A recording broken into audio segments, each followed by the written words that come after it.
여러분 안녕하세요. 화학 강사 김준입니다. 이번 시간에는 24학년도 화학원 6월 모의평가 해설 강의 진행하도록 하겠습니다. 1번 문제부터 보시면 일상생활에 사용되고 있는 물질에 대한 자료라고 주어져 있고요. 옳은 것 고르라고 되어 있죠. 기억이 탄수화물이냐라고 물어봤는데 에테는 탄소를 포함하는 형태의 화합물이 맞습니다. 니은을 물에 녹이면 염기성 수액이 되는 거냐? 아세트산은 물에 녹였을 때 산성인 거죠. 디귿이 기화되는 반응이 흡열 반응이냐라고 물어봤는데요. 에탄올이 기화되면서 피부가 시원해진다라고 되어 있어요. 열을 흡수하거나 지금처럼 온도가 낮아지는 게 흡열 반응의 특징에 해당하는 거죠. 참고로 자료가 주어져 있지 않아도 상태 변화에 대해서는 흡열 발효를 판단할 수 있어야 돼요. 고체에서 시작해서 액체, 기체라고 했을 때 이렇게 위쪽으로 올라가는 게 흡열 반응에 해당하는 거고요. 아래쪽으로 내려가는 게 발열 반응입니다. 기억과 디귿이 맞는 보기고 답 3번으로 내주시면 돼요. 이번은 화합물 AB 그리고 CD를 화학결합 모형으로 나타냈다라고 되어 있고요. 전체가 두 번째 껍질까지 꽉 채워진 지금 네온의 전자배치를 가지고 있는데 두 개를 이뤄서 네온처럼 행동하는 건 12번의 마그네슘인 거죠. Mg2 플러스 형태에 해당하는 거고요. 마찬가지로 두 개를 얻어서 네온, 즉 10개의 전자를 갖게 된 건 원자번호 8번의 산소, 산화이온이 됩니다. 같은 방식으로 Na 플러스가 되고 F 마이너스가 되고요. 빠르게 대응은 돼야 돼요. A부터 D에서 이주기원소가 두 가지냐라고 물어봤는데 산소와 플로린이 이주기원소에 해당합니다. A는 마그네슘으로 금속 원소인 거고요. BD2가 이온결합 물질이냐라고 물어봤는데 OF2의 경우에는 비금속끼리 결합한 공유결합 물질에 해당하는 거죠. 기억번만 맞는 보기가 됐고 답 1번으로 내주시면 되네요.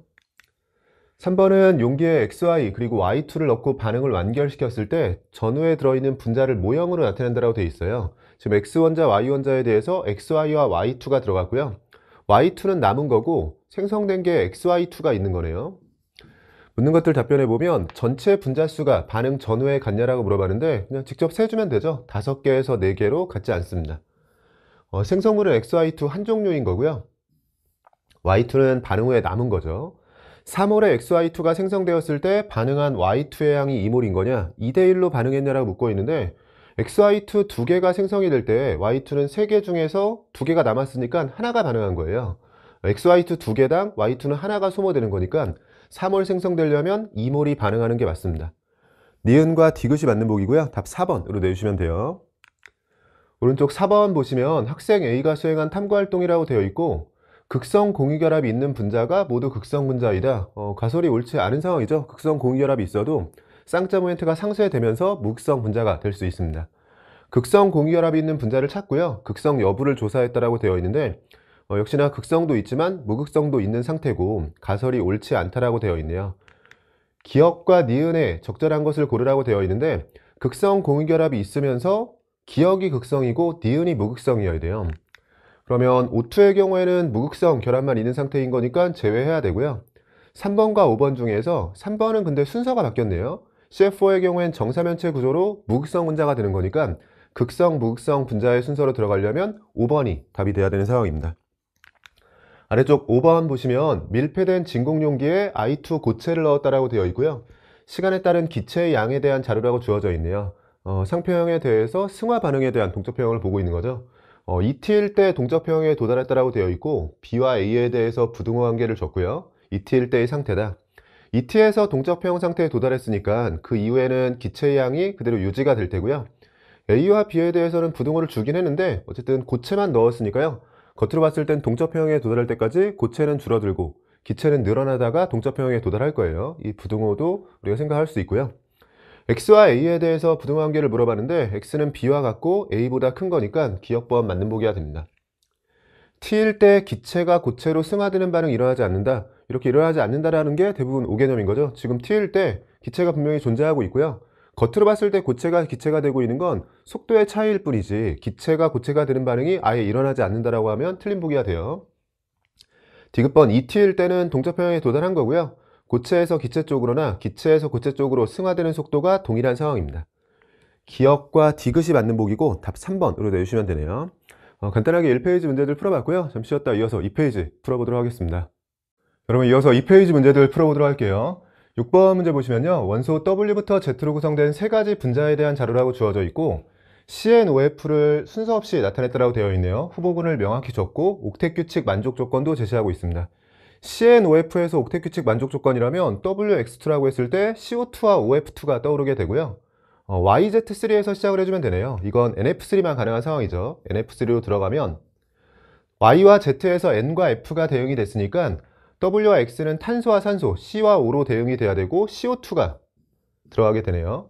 그럼 전체가 대응이 된 거고요. Y의 경우에는 질소였던 거고 W는 탄소, Z는 플루오린인 거니까 보통은 FCN으로 표현하는데 지금 NCF 형태로 화학식이 주어진 거네요.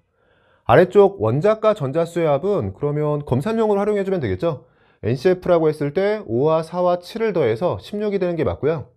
5와 7 곱하기 3, 5와 21을 더해서 26이 되고, 기억도 구해보면 4와 6 곱하기 4와 11을 더해서 기억 자리는 16으로 들어가게 됩니다. X는 플루오린이 아니라 산소에 해당하는 거죠. YWZ에서 비공유 전자쌍 수를 물었는데 질소의 한 쌍, 플루오린의 3쌍이 들어가면서 총 4쌍이에요. 니은은 맞는 보기. 동그라미 기억도 16에 해당하는 거니까요. 니은과 디귿이 맞는 보기가 됐고 답 4번으로 내주시면 됩니다. 아래쪽 7번 보시면 금속 양이온 A3 플러스 5N몰이 들어있는 수액에 금속 B 3N몰을 넣었다라고 되어 있고요. 반응을 완결시켰을 때 석출된 금속 또는 수액에 존재하는 양이온에 대한 자료라고 주어져 있고, 금속 양이온에 중성의 금속을 넣은 거니까요. 양전하의 총합이 유지된다는 측면에서 접근해 주시면 돼요.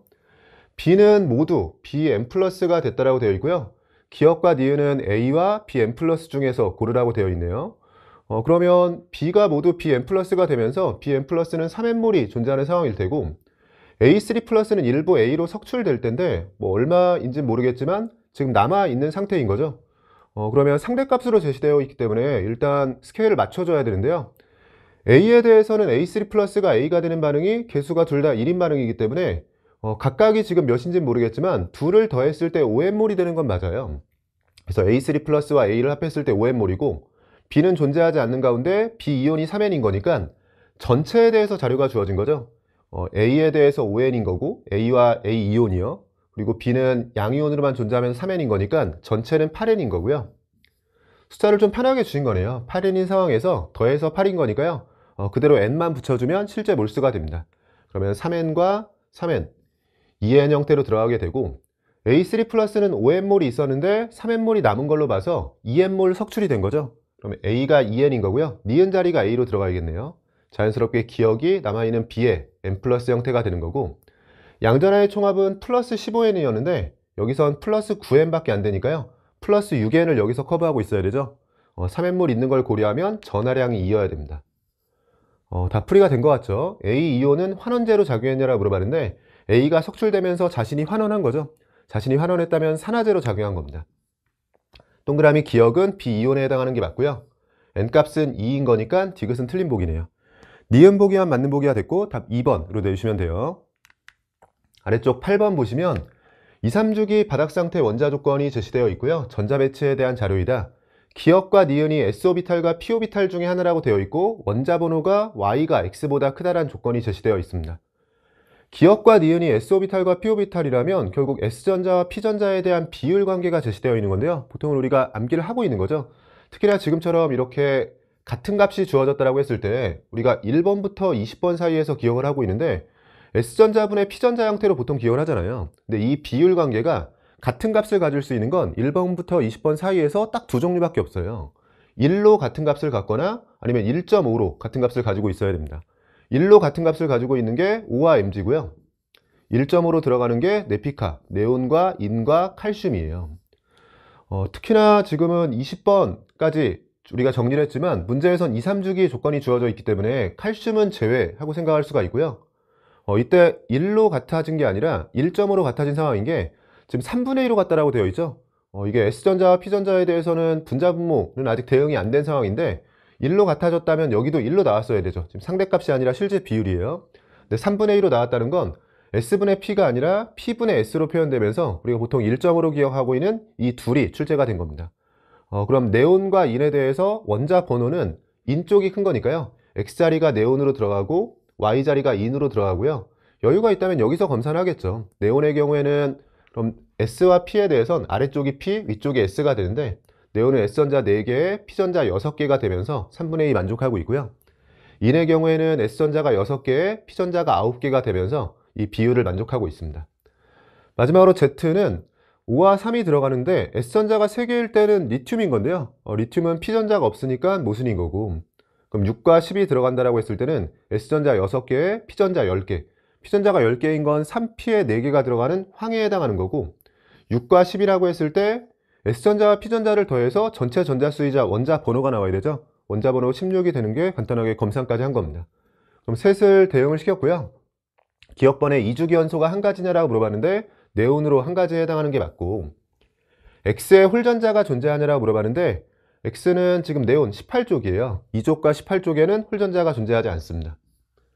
원자가 전자수를 Y와 Z에서 비교하라고 했는데요. 15쪽과 16쪽 5개와 6개로 Z쪽에서가 큰 거죠. 디귿도 틀린 보기가 되네요.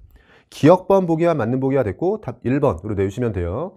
워낙에 자주 출제되는 주제 중에 하나가 S전자와 P전자에 대한 비율 관계고요. 그 값이 같은 거 위주로 출제가 되기 때문에 이 내용은 이번 기회를 통해서도 다시 한번 여러 번 반복해 출제가 됐지만 또 출제가 된 거니까요. 암기를 확실하게 해주시는 걸 추천을 드립니다. 9번 문제 보시면 원소 X의 동위원소에 대한 자료라고 주어져 있고 평균 원자량이 n 플러스 2분의 1 그리고 a 플러스 b가 100이라고 주어져 있네요. 둘로만 존재한다는 얘기고요. 평균 원자량이 중간으로 들어가면서 n 플러스 0.5가 되면 m과는 0.5 차이, n 플러스 2와는 1.5 차이인 거니까요. 1대3 내분점이면서 우리가 가까운 쪽이 많은 거죠. m쪽에 가까운 거니까 3대1의 비율로 존재하고 있어야 돼요. 물론 정확하게 퍼센트로 나타낼 때는 a가 75, b가 25가 됩니다. 기억번에 A와 B에 대해서 부등호를 물었는데 A쪽이 큰 거죠. 니은번 1g의 X에 들어있는 양성자수에 대해서 동위원소에서 비교하고 있는데요. 항상 이렇게 구성입자수를 물었을 때는 먼저 전체를 보는 거죠. 그래서 양성자수를 물었으니까 일단 원자수를 세는 거고요. 원자수에 원자당 양성자수를 곱해주는 거예요. 동위원소 상황이기 때문에 원자당 양성자수가 동일한 거죠. 즉 우리가 원자수가 먼저 들어가야 되고 여기에 원자당 양성자수를 곱해주게 되는데 동위원소에서는 중성자수가 다른 거지 원자당 양성자수는 동일하기 때문에요.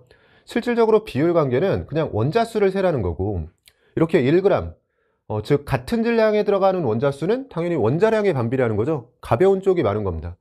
둘 중에 같은 질량이라면 가벼운 위쪽에 원자수가 많을 테고 자연스럽게 양성자수도 많아지는 거예요. 분자가 큰 거니까 1보다 큰 게 맞는 보기가 됐습니다. 디귿번은 1몰에 들어있는 전자수를 묻고 있는데 중성의 원자이기 때문에 전자수라고 되어 있지만 양성자수고요. 니은과 마찬가지로 동위원소 상황이지만 양성자수, 원자당 양성자수는 똑같아요. 네, 똑같이 1몰, 즉 원자수가 동일하다면 둘 다 양성자수는 동일한 거고요. 그 양성자수와 전자수가 같은 상황이기 때문에 지금 부등호가 아니라 등호로 들어가야 됩니다. 기억과 니은이 맞는 보기가 됐고 답 3번으로 내주시면 돼요. 아래쪽 10번 보시면 2, 3주기 조건을 제시했고요. 발학상태 원자 X부터 Z에 대한 자료이다. 원자 번호가 3씩 차이 나는 상황에서 원자가 전자수분의 홀전자수에 대해서 상대값을 제시하고 있네요.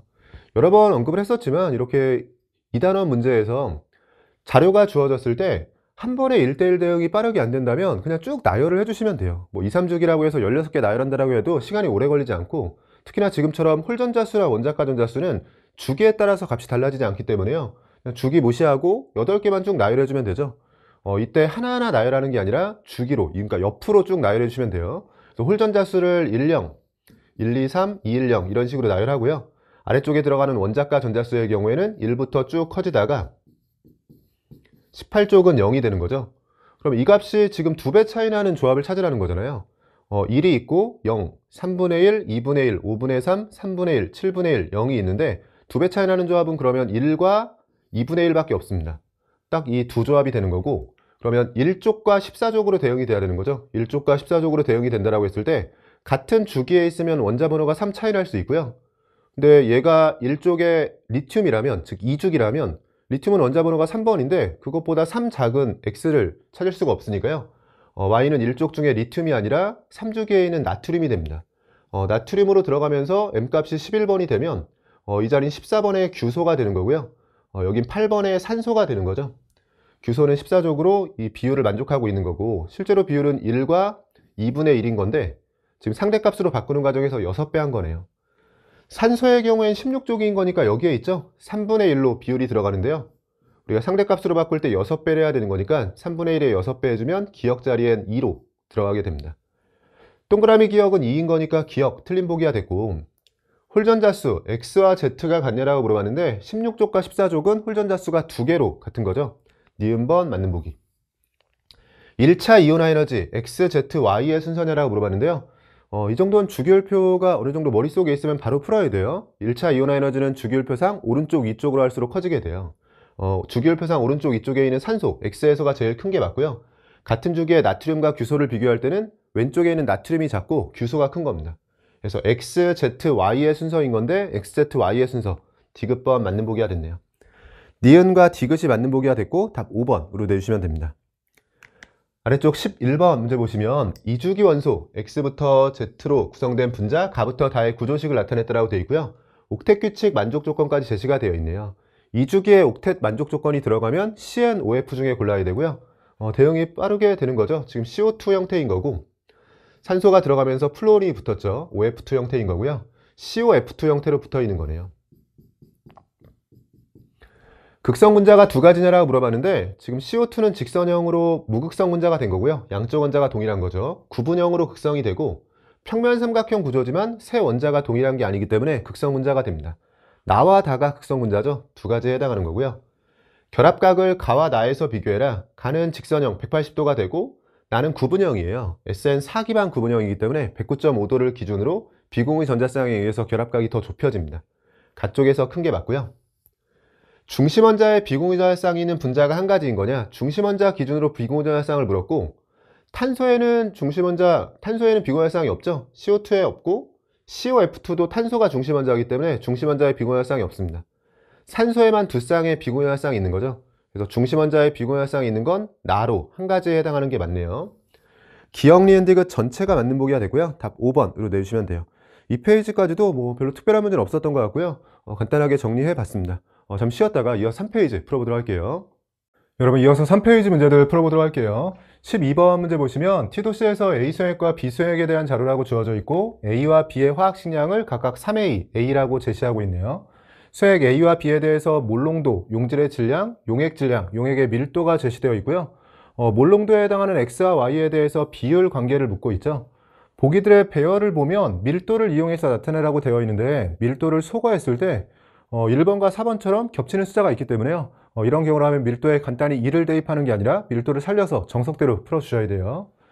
지금은 몰농도의 비율 관계만 묻고 있는 거니까요. 제시된 자료들도 비례상수 제외하고 비율 관계만 이용해서 상대값 풀이를 해볼게요. 몰농도는 부피당 몰수에 해당하는 거고 용질의 몰수에 대한 정보와 용액의 부피에 대한 정보가 필요합니다. 일단 용질의 몰수는 화학식량의 비율 관계가 3대1로 제시되어 있으니까요. 질량비 1대1을 화학식량 3대1로 나눠주면 용질에 대해서 몰수 자료가 나오게 되고요. 3분의 1과 2인 거니까 1대6의 비율인 거죠. 오른쪽에 용액의 질량과 용액의 밀도가 주어져 있는데 질량은 밀도로 나눠서 부피를 구할 수가 있어요. 그래서 용액에 대해서는 부피를 구해야 되고 질량을 밀도로 나누는 건데 W2는 생략하고 그럼 부피가 A 수액의 경우에는 DA분의 2 형태로 정리가 되고요. B 수액의 경우에는 DB분의 1 형태로 정리가 됩니다. 부피당 몰수, 즉 몰수를 부피로 나눠서 몰농도가 나오는 거니까요. 부피로 나누는 건 그냥 뒤집어서 곱해줬다고 생각해주면 되죠. X는 뒤집어서 곱해주면 2분의 DA 형태로 정리가 되고 같은 방식으로 Y는 뒤집어서 곱해주면 6dB 형태로 정리가 됩니다. 문제에서 Y분의 X를 구하라고 했으니까 그냥 여기에서 정리를 할게요. Y분의 X는 하고 정리해주면 12dB분의 DA 형태가 되는 거죠. 12dB분의 DA라면 보기들 중에서는 답 1번으로 내주시면 되네요. 이런 식으로 정석대로 풀이해도 되고요. 또 한 가지 풀이를 설명드리면 용액 질량, 용질의 질량이 주어졌을 때 결국 전체 질량과 용질에 대한 질량에 대해서 질량 B가 주어졌다고 생각하면서 퍼센트 농도에 대한 비율 관계가 주어졌다고 생각하셨을 수도 있어요. 그런 경우라면 우리가 구하려는 게 몰농도니까요. 몰농도와 퍼센트 농도 사이의 상호전환 공식을 활용해주면 되겠죠. 공식은 암기하고 계셔야 돼요. 몰농도는 하고 들어갔을 때 몰질량, 즉 화학식량분의 10AD 형태로 정리가 되고요. 그럼 몰농도에 영향을 미치는 요인이 비율 관계만 따졌을 때는 퍼센트 농도와 밀도, 그리고 화학식량이 있는 거고요. 정확히는 용액의 밀도, 용질의 화학식량이 되는 거죠. 퍼센트 농도에 대해서는 용액의 질량분의 용질의 질량 곱하기 100을 해줘야 되는데 100은 제외하고 비율 관계만 따지면 이쪽쯤에 표시해 볼게요. 퍼센트 농도는 W2나 W1 생략하고 썼을 때 숫자로 그냥 2분의 1인 거고요. 아래쪽엔 2가 되면서 우리가 이런 분수 형태의 자료는 분자가 주어져 분모에 비해서 몇 배인가를 확인하게 되는데, 그럼 B수액에 비해서 A수액 쪽으로 넘어가면서 퍼센트 농도의 경우에는 4분의 1배고요.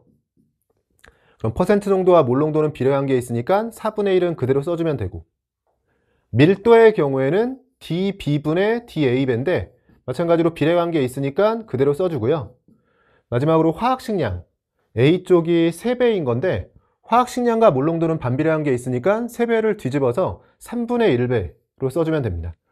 그러면 이 자료를 정리하는 과정에서 다시 한번 12dB분의 dA 형태로요. 앞에서 1번 답을 냈었는데 검산 차원에서 확인해 보셔도 되고, 둘 중에 실전에서는 편한 방식으로 접근하셨으면 될 것 같아요. 일단 12번 풀어봤고요. 아래쪽 13번 문제 보시면 동그라미 기억에 대한 설명과 2주기의 바닥 상태 원자 W부터 Z에 대한 자료라고 주어져 있고요. 양자수 관련 자료가 주어져 있네요. 바닥 상태 전자 배치에서 전자가 들어있는 오비탈 중에서 n 플러스 L 값이 가장 큰 오비탈을 기억으로 제시하고 있어요. 여러 번 등장했던 자료죠.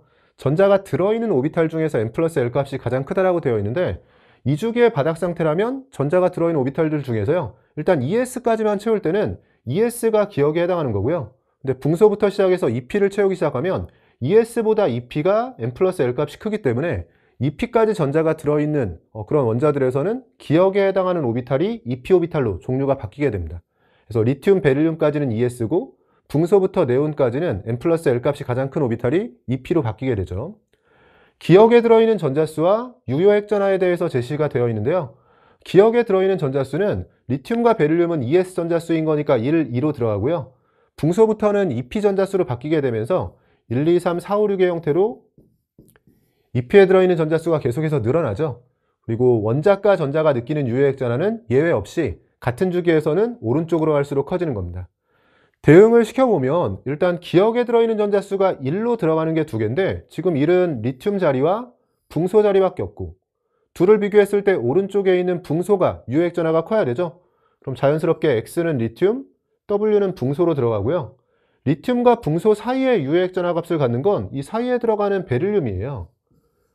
기억에 들어있는 전자수가 2인 게 간단하게 검산이 됐고요. Z의 경우에는 기억에 들어있는 전자수가 3인데 3의 값을 가지고 있는 건 EP에 3개가 들어가는 질소밖에 없습니다. 대응은 편하게 되는 상황이네요. 보기들 정리해보면 Y는 탄소가 아니라 베릴륨이에요. 원자 반지름은 같은 주기에서 왼쪽에 있는 게 큰 거죠. X와 Z를 비교하면 주기율표상 왼쪽에 있는 X, 즉 리튬이 큰 겁니다. 전기음 성도는 18쪽을 제외하고 같은 주기에서 오른쪽에 있는 게 큰 거예요. Y와 W를 비교했을 땐 베릴륨과 붕소, 주기율표상 오른쪽에 있는 W, 즉 붕소가 큰 거죠. 니은번 보기만 맞는 보기고요. 보기들 중에서는 답 2번으로 내주시면 됩니다. 14번 문제 보시면 금속 M과 관련된 산화하는 반응, 화학 반응식이라고 주어져 있고요. 산화수가 제시되어 있네요. 매번 강조를 하지만 산화하는 반응식은 원자의 종류와 개수, 전자 이동, 전하 균형 이 셋 중에 편한 걸로 시작하는 거고요. 특히나 일부가 주어져 있을 때는요, 무조건 뭐부터 시작했다 이렇게 일반화하지 마시고요. 제시된 자료들의 형태를 보면서 셋 중에 편한 걸로 정리하시면 됩니다. 지금처럼 전체 개수가 빠져 있을 때는 보통은 전자 이동으로 시작하는 경우가 많죠. 산화수를 명확히 매길 수 있는 상황이기 때문에 저도 전자 이동으로 시작을 해볼게요. M의 산화수가 플러스 3이 되고요. 산소에 마이너스 1을 넣으면 염소는 플러스 7이 되고, 여기는 마이너스 1이 되고요. 산소에 마이너스 1을 넣으면 M의 산화수가 플러스 4가 됩니다. M이 산화수가 1만큼 증가한 상황이고요. 1만큼 증가했죠. 염소의 경우엔 산화수가 8만큼 감소한 상황이고, 이렇게 증가와 감소가 같이 나와야지만 산화환원이 일어나는 거죠. 간단하게 검산도 되는 거고요. 전자수는 8전자 반응으로 맞춰줄게요. 1 증가하는 게 8개 움직이도록, 8 감소하는 건 하나 움직이도록 해주면 염소가 하나 움직이도록 B와 D에는 1이 붙어야 되고요. M 원자가 8개 움직이도록 2, 그리고 A 자리에는 8로 들어가주면 됩니다. 여기까지 해주면 전자 이동을 맞춰준 거고요. 남은 건 전하 균형과 원자의 종류와 개수를 맞추는 건데, 둘 중에 편한 걸로 시작해서 개수를 맞춰주고요. 마지막까지 사용하지 않고 남아있는 건 검산용으로 쓰면 되겠죠. 지금은 뭐 전하 균형도 괜찮고 수소와 산소 원자의 개수를 맞추는 것도 괜찮고 둘 다 편한 상황인 것 같아요. 저는 산소를 먼저 이용해 볼게요. 산소가 8개인 거니까요. 여기 4개라면 8개가 되도록 이 자리에는 4가 들어가야 됩니다. 수소가 8개인 거니까 이 자리에 8이 들어가고요. 실전이었다면 그냥 답을 내도 되고, 조금 여유가 있다면 전하 균형으로 마지막 검산까지 해주면 조금 더 확신을 가지고 문제를 풀 수 있겠죠. 생성물 쪽의 전하량은 플러스 24에 마이너스 1인 거니까 23이 돼요. 마찬가지로 24에 마이너스 1이 붙으면서 23인 거니까 자연스럽게 검산까지 해준 겁니다. 개수의 합을 묻고 있는데요. A와 C의 합은 8과 4를 더해서 12가 되고 D와 F의 합은 1과 8을 더해서 9가 됩니다. 12분의 9이자 4분의 3인 거니까 답 2번으로 내주시면 돼요. 오른쪽 15번 보시면 수소원자 오비탈 조건을 제시하고 있고요. 양자수 관련 설명이 있고 n 플러스 l 값은 가부터 라에서 각각 3 이하라고 주어져 있고 가가 나보다 크다. n 플러스 l 값은 암기하고 있어야 되죠. 워낙 자주 나오는 자료예요. 특히나 1, 2, 3, 4에 대해서 1과 2는 1대1 대응이고 3과 4에 대해서는 두 종류씩 대응이 됩니다. 1은 1S가 되고요. 2는 2S가 되는 거고 3에 대해서 2P와 3S가 있는 거고요. 두 종류로 나오게 되죠. 4에 대해서 3P와 4S가 있는 거죠. 일단 3 이하라고 했으니까 이 중에 골라야 되는 거고요. 아래쪽으로 제시되는 자료의 형태를 보면 일단 나에 초점을 맞춰야겠네요. 나와 관련된 자료들이 많이 있고 여러 자료가 주어지는 곳에서 시작을 하는 거죠. 그럼 일단 n 플러스 l 값이 가보다는 작아야 돼요. 누군가보단 작아야 되니까 n 플러스 l 값이 가장 큰 2p나 3s는 안 되고요. 1s와 2s 중에 찾아야 됩니다. 1s, 2s 중에 대응을 시키려고 보니까 나보다 더 작은 주양자수가 있어야 되네요. 그럼 나가 1s라면 모순이죠. 그럼 자연스럽게 나가 2s가 되면서 이 자리가 나로 들어가게 되고 나보다 주양자수가 작은 게 다니까요. 다는 1s로 바로 확정이고요. 에너지 준위가 나와 라가 같다라고 되어 있으니까 수소원자에서 에너지 준위는 n값에만 의존하는 거죠. n값이 라도 2라는 거니까요. 라는 2p로 확정입니다.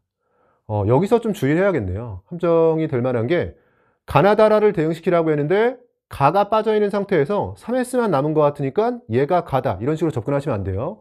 이미 23학년도 수능부터도 나왔지만 지금 2p 오비탈의 경우에는 자기 양자수가 마이너스 1, 0, 플러스 1 세 종류로 나눠지게 되면서 2p 오비탈 안에 3개의 오비탈이 있는 거예요. 그 중에 한 가지 자기 양자수를 가지고 라가 대응이 되는 거고 나머지 가의 경우에는 후보군이 3s만 남은 게 아니라 2p에도 아직 두 종류, 두 개의 오비탈이 남아 있습니다. 자기 양자수에 따라서 라가 가지고 있는 나머지 자기 양자수를 가지고 대응이 될 수 있기 때문에 가를 직접 대응시키면 안 되고요. 3s예요.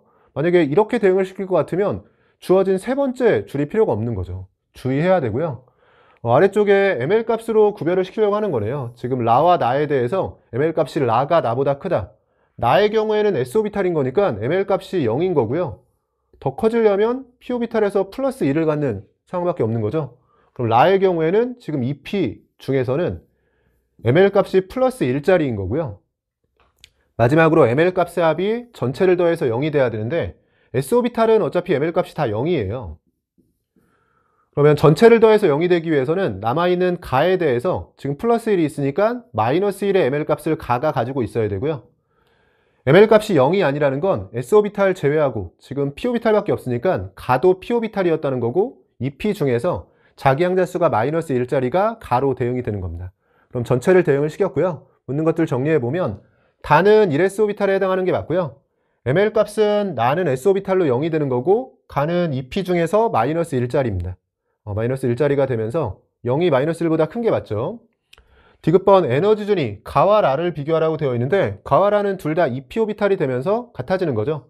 수소 원자이기 때문에 방위양자수까지 같지 않았어도요. 주양자수 n값에만 의존하는 거고 같은 2p 상황에서 n값이 동일하기 때문에 등호로 들어갔어야 됩니다. 기억과 니은이 맞는 보기가 됐고요. 보기들 중에서는 답 3번으로 내주시면 돼요.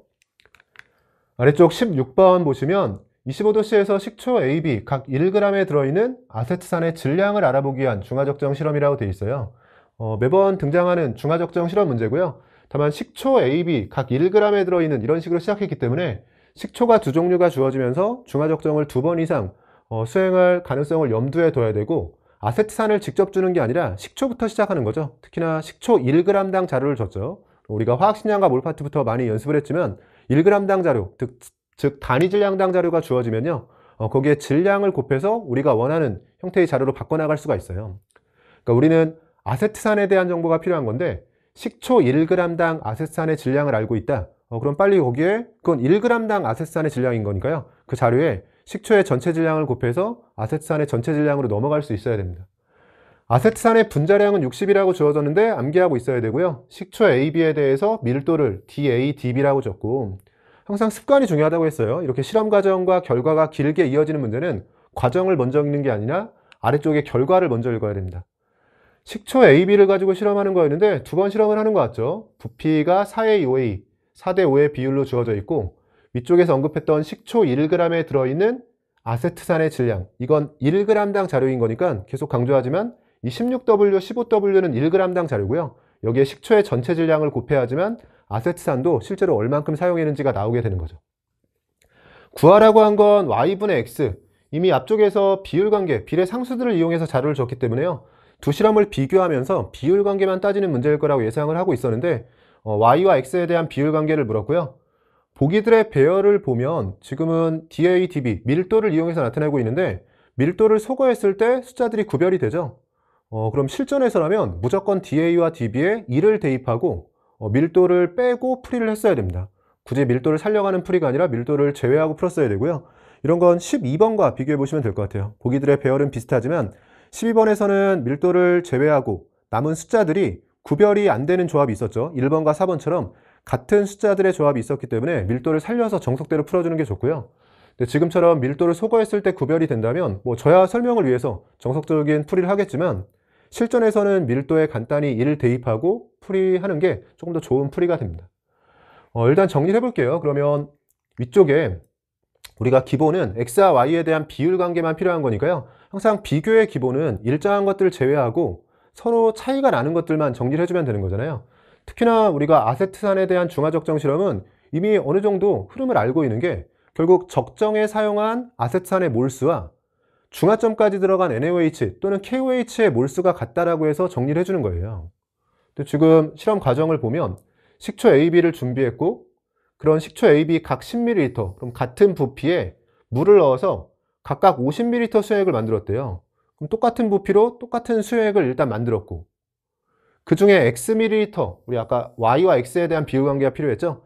Xml를 가지고 적정을 시작해서 0.1몰 농도 NaOH를 적정하는데 부피가 얼만큼 들어가는지 측정했고요. 두 번째 실험은 Xml가 아니라 Yml를 가지고 다시 한번 반복했습니다. 그래서 식초의 부피도 동일하고 처음 만들었던 수액도 동일한데 그 중에 X를 취했냐, 그 중에 Y를 취했냐에 따라서 달라지는 거고요. 최종적으로 NaOH를 적정했을 때 부피가 4대5로 들어간 거죠. 이게 이상적으로 좀 이 중화적정에 대해서 공부가 잘 되신 분들은 이 문제는 정말로 간단하게 풀이가 되는 게요.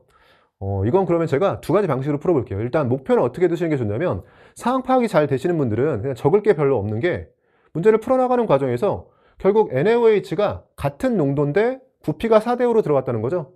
그러면 같은 농도라면 부피비가 그대로 NaOH의 몰수비예요.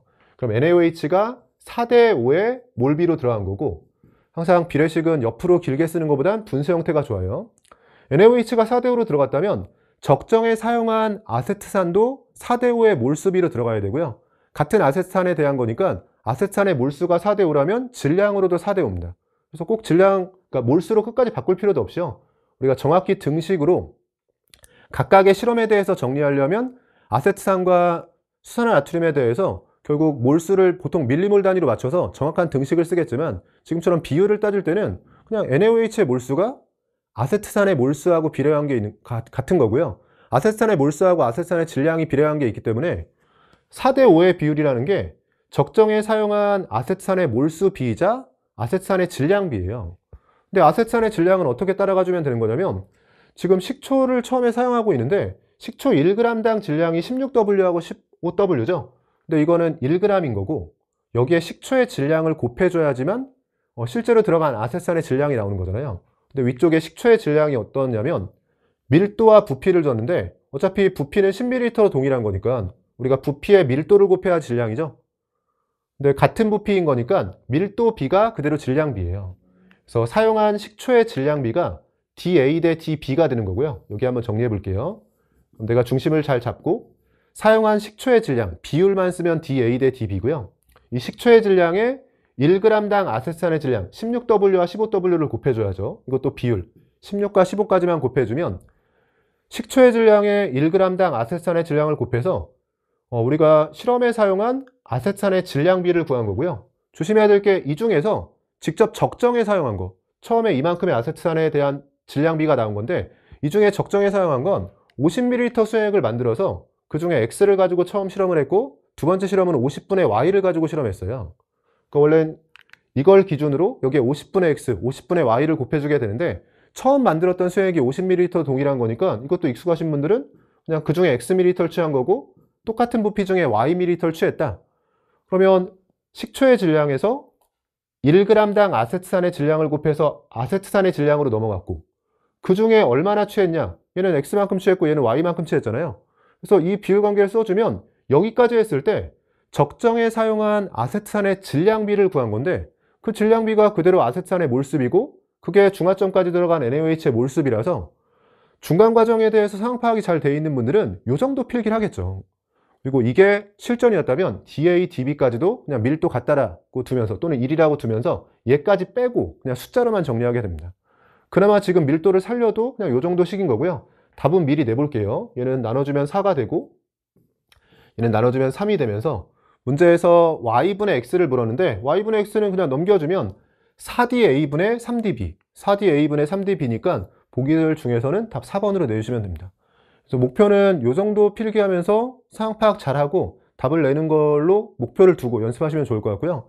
근데 처음에는 이런 부분이 잘 안 되면 각각의 실험에 대해서 워낙에 유명한 실험인 거니까요. 정확히 구하는 연습도 해야 돼요. 지금은 이제 사실 두 번의 실험을 주면서 비교하는 형태로 문제가 나왔고 최근에 이렇게 많이 나오고 있지만 예전에는 한 번의 실험을 주면서 정확히 단위까지 맞춰서 보통 밀리몰 단위로 적정을 하죠. 밀리몰 단위에 맞춰서 등식을 정확히 쓰는 것들도 문제가 많이 출제됐었거든요. 그 부분도 연습 삼아서 지금 한번 제가 정리해 보면 정확히 구한다라고 했을 때는요. 정확히 적정에 사용한 아세트산의 몰수를 밀리몰 단위로 그리고 NaOH의 몰수도 밀리몰 단위로 적정 과정에서 등식을 이용해서 식정리를 해주면 되죠. 첫 번째 실험에서 아세트산이 얼마나 들어가는지를 살펴보면 10ml인 거니까요.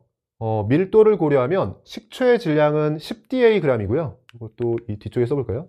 그러니까 식초의 질량이 10DA고 이 식초의 질량을 1g당 아세트산의 질량에 곱해줘야 되죠. 16W를 곱해줍니다. 그럼 이게 식초 속에 들어있는 아세트산의 질량인데 이걸 가지고 실험한 게 아니라 이 중에 50분의 X만 가지고 실험한 거고요. 50ml 만들어서 Xml 가지고 실험했죠. 조심해야 될 건 이게 아세트산의 질량을 그램 단위로 쓴 거잖아요. 근데 밀리몰 단위로는 여기에 1000을 곱해주면 밀리그램 단위가 되는 거고 이걸 60으로 나눠줘야 되죠. 60으로 나눠주게 되면 밀리몰 단위가 돼요. 그래서 처음에 식초의 질량, 거기에 1g당 질량을 곱해서 아세트산의 질량으로 바꾸고요. 그 중에 실제로 실험에 사용한 건 50분의 X. 그래서 적정에 사용한 아세트산의 질량을 그램 단위로 1000을 곱해서 밀리그램 단위로 바꾸고 화학식량으로 나눠서 밀리몰 단위로 바꿨습니다. 이게 적정, 중화점까지 들어간 NaOH의 몰수인데 NaOH는 앞쪽에서 0.1몰 농도였죠. 0.1몰 농도가 4ml가 들어갔으니까 0.1몰 농도의 밀리리터인 거니까 이건 그대로 써주면 되죠. 그래서 이렇게 식을 써주면 여기서 이제 X를 정확히 구할 수 있는 식이 나오는 거예요. 두 번째 실험은 비슷하게 똑같은 10ml였죠.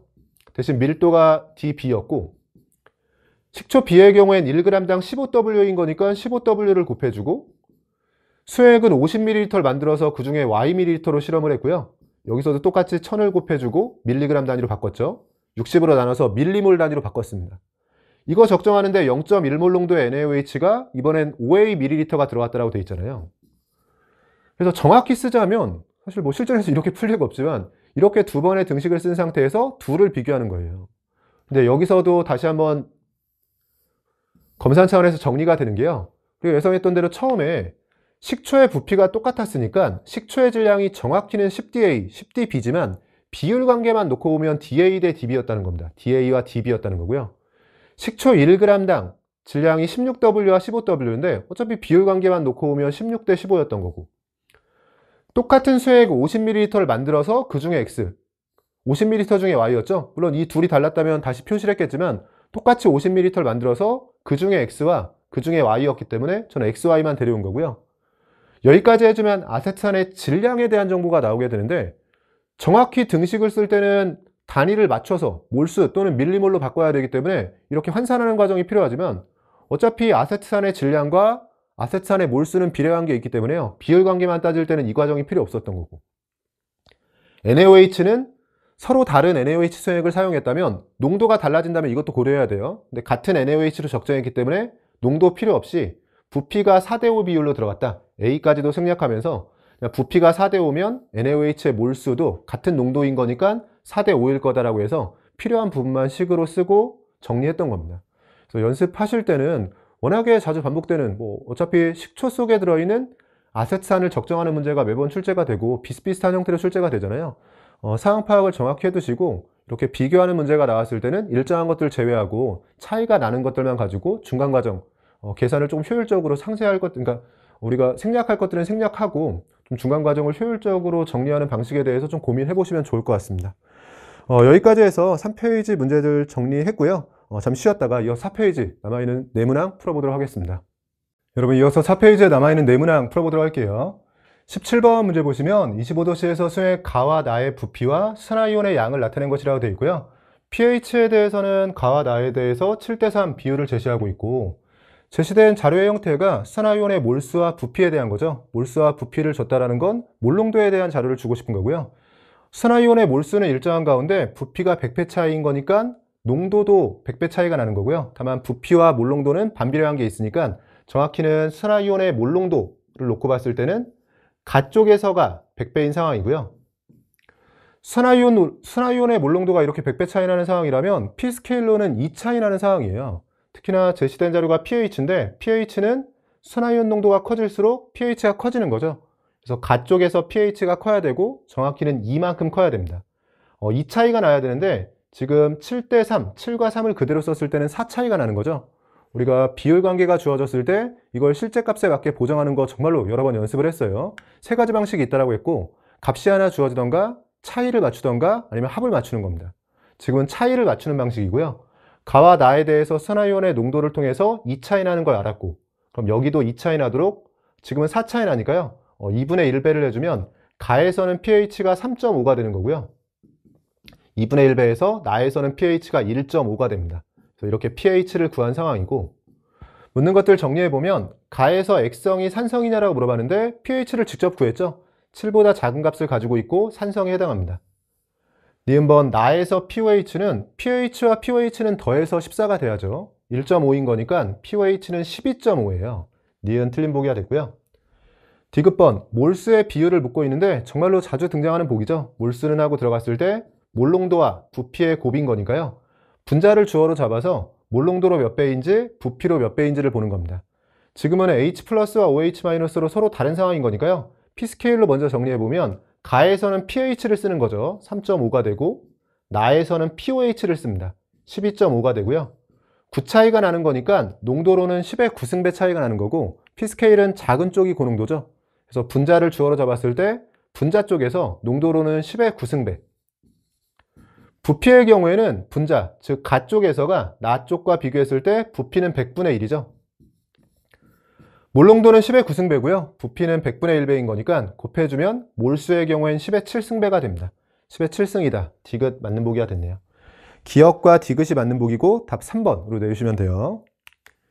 18번 문제 보시면 용기 가와나에 들어있는 화합물에 대한 자료라고 주어져 있고요. 가는 한 종류의 기체가 들어있고 나는 혼합 기체 상황인데 화학식이 명확하게 주어지지 않았네요. 원자수 비율 관계가 주어져 있고 X의 질량분의 Y의 질량에 대한 상대값이 주어져 있는데 자주 등장한 자료죠. X의 질량분의 Y의 질량은 X 원자수분의 Y 원자수 자료하고 비율 관계는 동일합니다. 그래서 X 원자수를 고정했을 때 Y 원자수가 6대 7이라는 자료를 주는 거고요. 전체 원자수를 10N과 11N이라고 주면서 가와나에서 전체 원자수 스케일을 맞춰가면서 자료 정리를 하라는 거네요. 즉 원자수 비율 관계가 주어져 있는데요. 이 비율을 아래쪽 전체 원자수 자료를 이용해서 스케일 맞춰가면서 상대값 처리를 해볼게요. 지금 10N과 11N이라고 되어 있는데 N은 제외하고 그럼 가에서의 전체 원자수를 10, 나에서의 전체 원자수를 11이라고 두면 위쪽에 전체 원자수가 11일 때 7대 4로 나눠가지고 있는 거니까요. 그냥 그대로 7과 4라고 써주면 되고요. 전체 원자수가 10인데 3대 2로 나눠 가져야 돼요. 그럼 3쪽이 6이어야 되고 이쪽이 4여야 됩니다.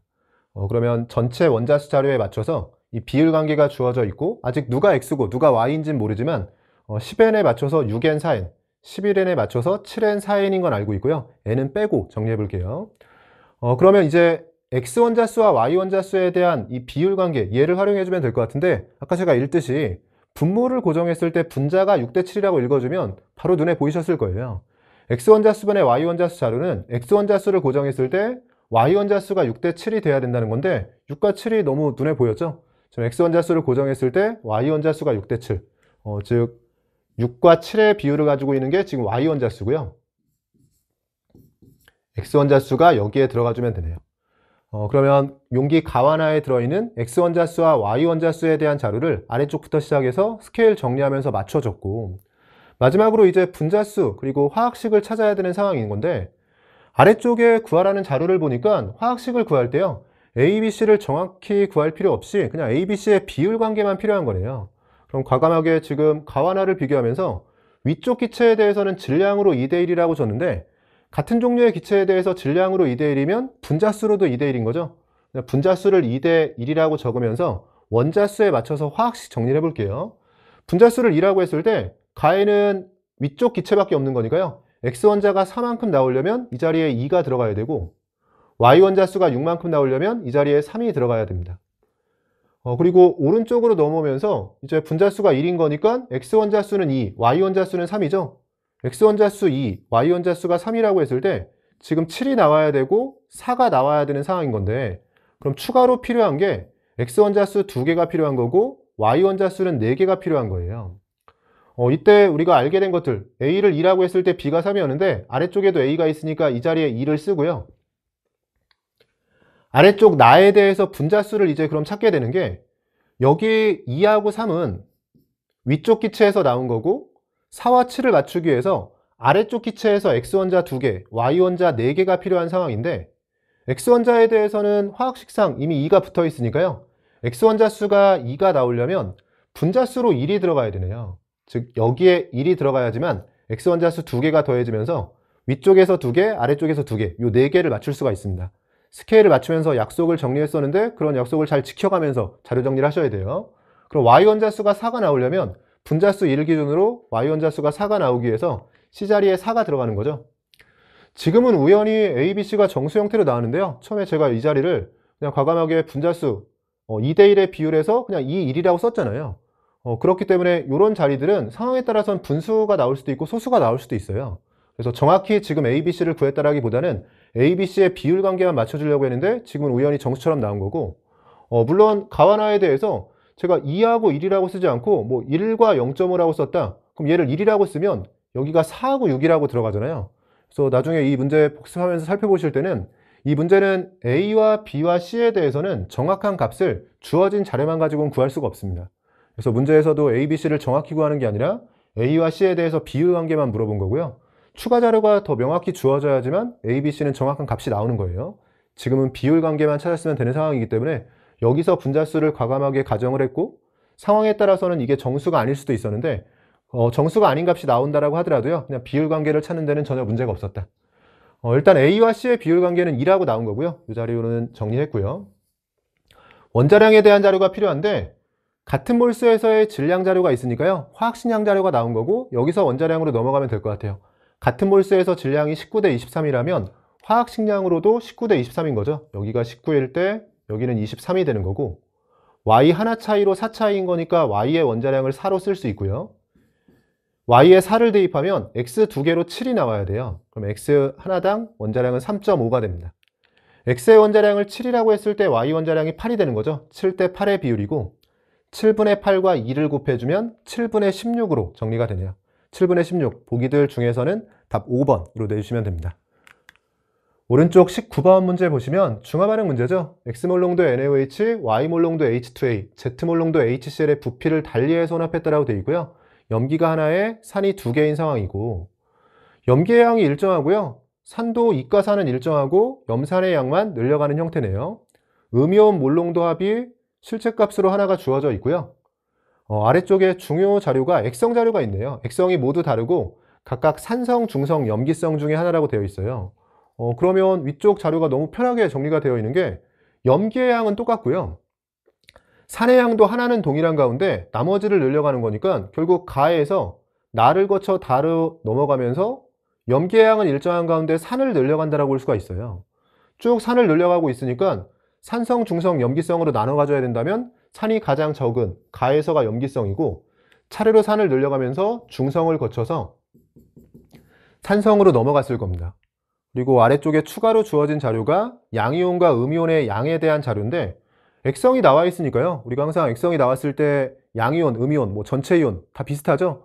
우리가 이온의 양을 구할 때 과량을 기준으로 삼고요. 거기에 1가가 들어오면 유지가 되는 거고 2가가 들어오면 2가가 들어온 만큼 빼주는 거죠.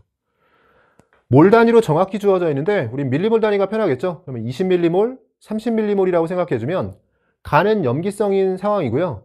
음이온의 양에 대해서 조건을 줬는데 그럼 염기, 즉 NaOH가 음이온의 양의 기준을 잡고 거기에 2가가 들어온 만큼 빼줘야 되는데 지금 A2-가 들어왔기 때문에 처음에 NaOH의 양을 기준으로 A2-가 들어온 만큼 빼줘서 20이 됐다는 거죠. 그럼 바로 쓰기가 어렵네요. 지금 여기에 지금 위쪽에 각각 산이나 염기의 양을 집어넣으면서 정리하려고 했는데요. 가 자료는 바로 쓰기는 어렵고 나 자료는 중성인 상황인데 양이온 양이 30밀리몰이라고 주어져 있네요. 양이온의 경우에는 중성이면 구경꾼만 들어가는 건데 Na 플러스 A2 Cl-에서 양이온은 Na 플러스밖에 없죠. 여기서 시작해주면 되는군요. 지금은 밀리몰 단위로 정확히 써보도록 할게요. 그럼 양이온이 30밀리몰인데 중성인 거니까 H 플러스는 없는 거고 Na 플러스가 30밀리몰 있는 상황이에요. 그럼 30으로 대응을 시킬 수 있고 대응을 시키고 나니까 다시 얘가 의미가 있어지는 게요. 앞에서 염기성이라고 했으니까 염기가 결정한 음이온의 양 30을 기준으로 최종적으로 20이 됐다는 건 2가가 10만큼 들어왔다는 거죠.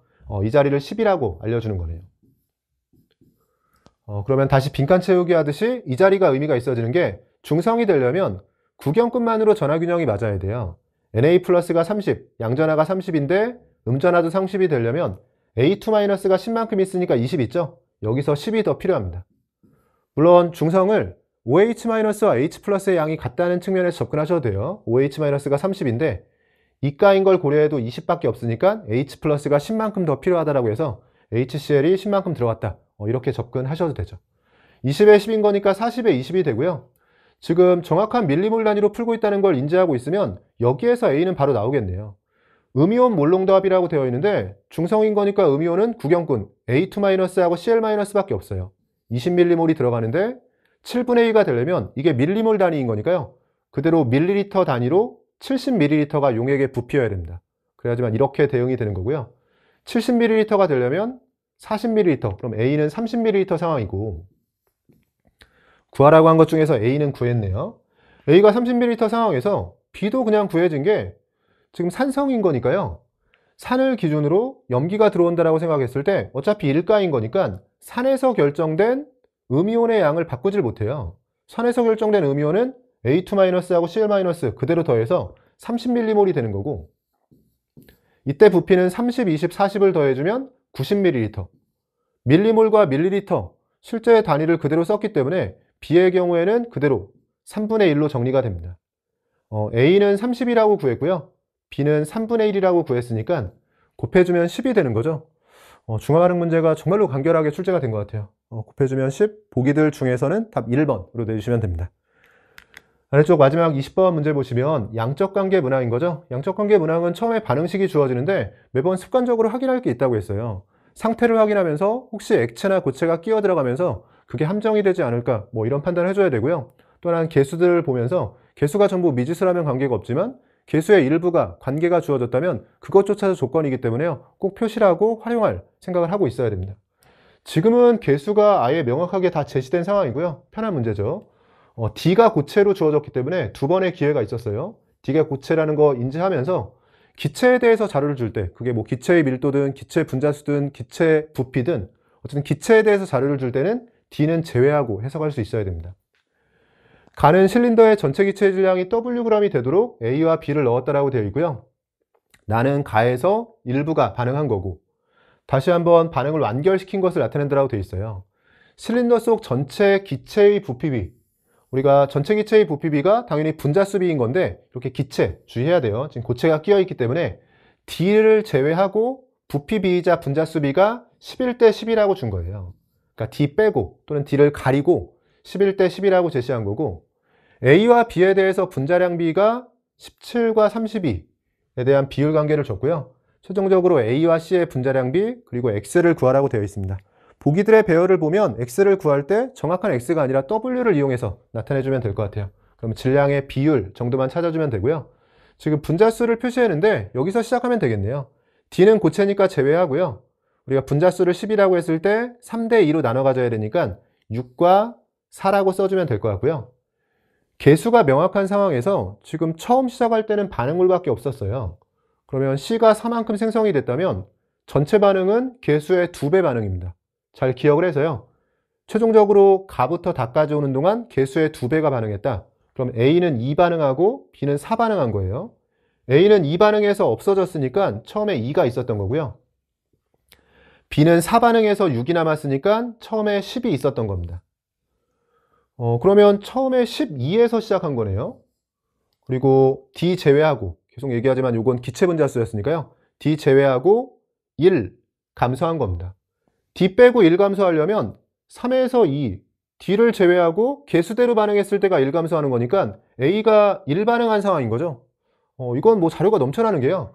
D를 제외하고 1 반응했다라고 해서 개수대로 반응한 거네 이렇게 찾으셔도 되고, 또는 D를 제외하고 나머지 기체의 변화를 봤을 때 11을 기준으로 1 반응했고 여기서 또 1 반응했네요.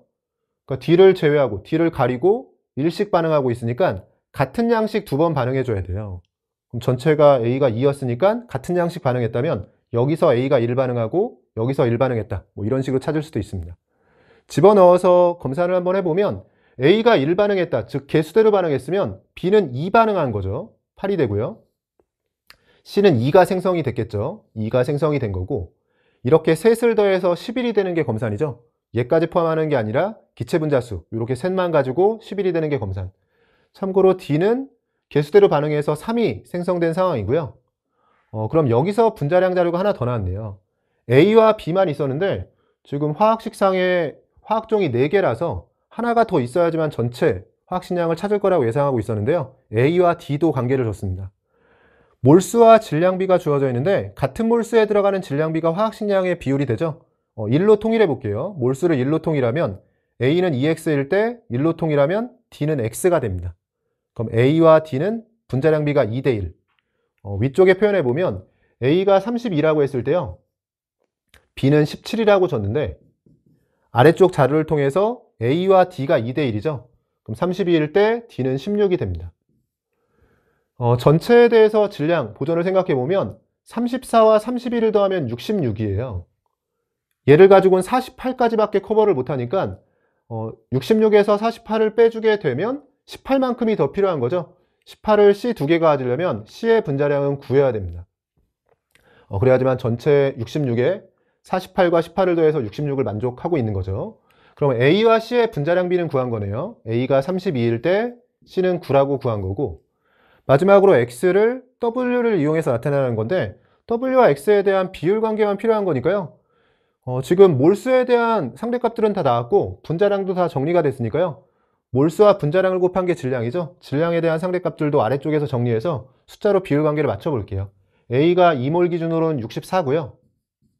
B가 10몰 기준으로는 170입니다. 전체는 234를 기준으로 그게 W와 비율 관계가 맞는 거고요. 1몰의 A는 32죠. 그러면 W 대 EX가 234 대 32라고 해서 정리해 주셔도 되고요. 아니면 그냥 식 하나 적어보면 W를 기준으로요. 지금 234에서 32의 비율이죠. 234분의 32배를 해준 게 지금 EX에 해당하는 A의 질량이 나오는 거예요. 그럼 X는 하고 정리해보면 2를 나눠주면 16이 되고요. 16은 2로 한 번 더 약분해주면 8이 되고 2로 약분해주면 117이 됩니다. 더 이상 약분이 안 되죠. 그럼 X의 경우에는 117분의 8W네요. 이쪽 오른쪽에 적어볼게요. 117분의 8W를 X에 대해서 적을 수가 있고 여기서 약분이 되는군요. 9와 117은 약분해주면 13이 되고요. 8과 31은 약분해주면 4가 되면서 52분의 1W 형태로 정리가 됩니다. 52분의 1W 보기들 중에서는 답 3번으로 내주시면 되고, 확실하게 24학년도로 들어오면서 4페이지에 좀 힘이 빠진 것 같아요. 2페이지나 3페이지 빅킬러나 중킬러 파트에서 좀 시간이 걸리는 문제들을 배치하고 4페이지로 넘어와서 화학식량과 몰 파트나 중화반응 그리고 양적 관계까지 전체적으로는 예전 평가원 문제들에 비해서는 조금 더 수월한 문제가 출제된 것 같습니다. 여기까지 해서 저는 24학년도 6월 화학원 모의평가에 대한 해설 강의를 마치도록 하겠습니다. 수고하셨습니다.